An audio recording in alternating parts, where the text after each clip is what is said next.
Chapter 3. What is the child within? No matter how distant, evasive, or even alien it may seem to be, we each have a child within, the part of us that is ultimately alive, energetic, creative, and fulfilled. This is our real self, who we truly are. Horney, Masterson, and others call it the real self. Some therapists, including Winnicott and Miller, call it the true self. Some clinicians and educators in and out of the alcoholism and family fields also call it the inner child. With the help of parents, other authority figures, and institutions, such as education, organized religion, politics, the media, and even therapy, most of us learn to stifle or deny our child within. When this vital part of each of us is not nurtured and allowed freedom of expression, a false or codependent self emerges. I further describe these two parts of each of us in Table 1 on page 10. Our child within, or real self. In this book, I use the following terms interchangeably: real self, true self, child within, inner child, divine child, and higher self. I capitalize the first letters to show its importance for us in living and to help differentiate it from the false or lower self. It has also been called our deepest self, our inner core, by James Savory of 1977. These items refer to the same core part in us. One description: who we are when we feel most authentic, genuine, or spirited. Some characteristics of the real self and the codependent self. In the list of real self in Table 1 is authentic self, true self, genuine, spontaneous, expansive, loving, giving, communicating, accepting of self and others, compassionate, loves unconditionally, feels feelings, including appropriate, spontaneous, and current anger, assertive, intuitive, child within, inner child, ability to be childlike, needs to play and have fun, vulnerable, powerful in true sense, trusting, enjoys being nurtured, surrenders, self-indulgent, open to the unconscious, remembers our oneness, free to grow, and private self. Now, in the other category of codependent self is unauthentic self or mask, false self, persona, ingenuine as if personalities, plans and plods, contracting, fearful, withholding, envious, critical, idealized, perfectionist, other-oriented, overly conforming, loves conditionally, denies or hides feelings, including long-held anger and resentment, aggressive and or passive, rational, logical, overdeveloped parent, adult, scripts may be childish, avoids play and fun, pretends always to be strong, limited power, distrusting, avoids being nurtured, controls and withdraws, are self-righteous, blocks unconscious material, forgets our oneness, feels separate, tends to act out unconscious, often painful patterns repeatedly. And a codependent self is a public self. Our real self is spontaneous, expansive, loving, giving, and communicating. Our true self accepts ourselves and others. It feels, whether the feelings may be joyful or painful, and it expresses those feelings.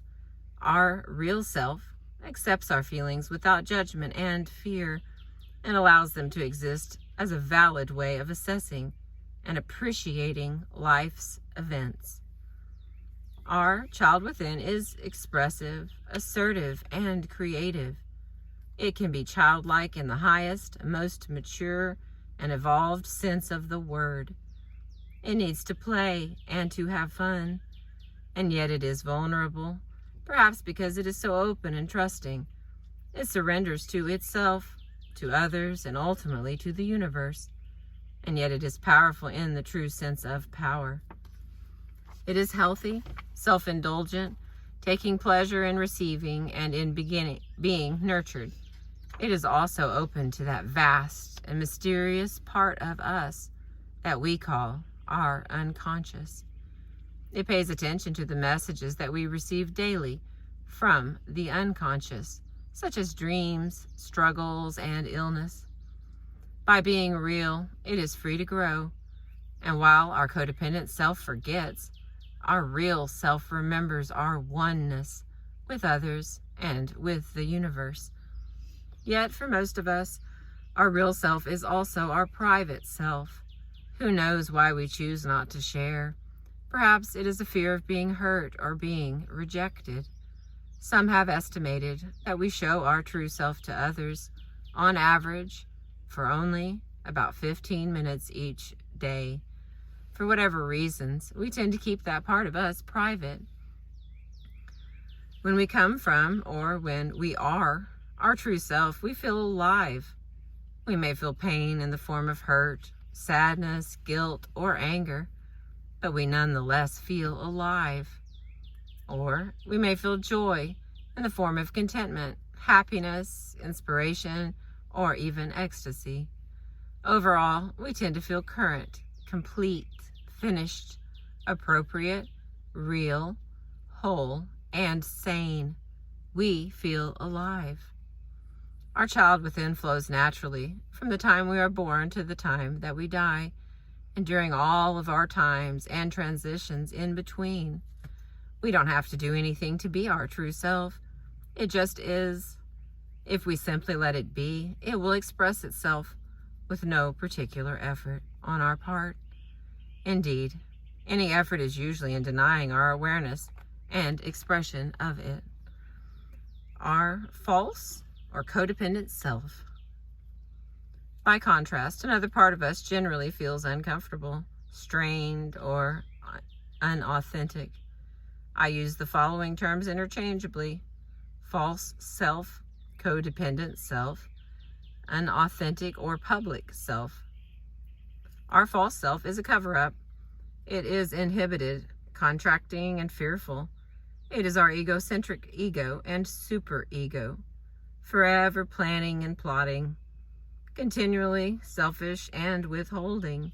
It is envious, critical, idealized, blaming, shaming, and perfectionistic. Alienated from the true self, our false self is other-oriented, i.e., focuses on what it thinks others want it to be. It is over-conforming. It gives its love only conditionally. It covers up, hides, or denies feelings. Even so, it may make up false feelings, as it often does when we consistently answer a "how are you?" with a perfunctory "I'm just fine." This quick response is often necessary or helpful to defend against the frightening awareness of the false self, which either doesn't know how it feels or does not know and has censored these feelings as wrong or bad. Rather than be appropriately assertive for the real self, it is often either inappropriately aggressive and or passive. Our false self tends to be the critical parent, should we use transactional analysis script terminology. It avoids playing and having fun. It pretends to be strong or even powerful, yet its power is only minimal or non-existent, and it is, in reality, unusually fearful, distrusting, and destructive. Because our codependent self needs to withdraw and to be in control, it sacrifices nurturing or being nurtured. It cannot surrender. It is self-righteous and attempts to block information coming from the unconscious. Even so, It tends to repeatedly act out unconscious, often painful, patterns. Because it forgets our oneness, it feels separate.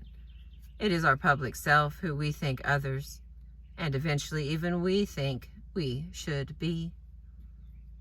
Most of the time, in the role of our false or codependent self, we feel uncomfortable, numb, empty, or in a contrived state. We do not feel real, complete, whole, or sane. At one level or another, we sense that something is wrong. Something is missing. Paradoxically, we often feel like this false self is our natural state, the way we should be. This could be our addiction or attachment to being that way. We become so accustomed to being our codependent self that our real self feels guilty, like something is wrong, that we shouldn't feel real and alive. To consider changing this problem is frightening. This false or codependent self appears to be universal among humans. It has been described or referred to countless times in print and in our daily lives. It has been called such diverse names as a survival tool, psychopathy, an egocentric ego, and the impaired or defensive self by Masterson.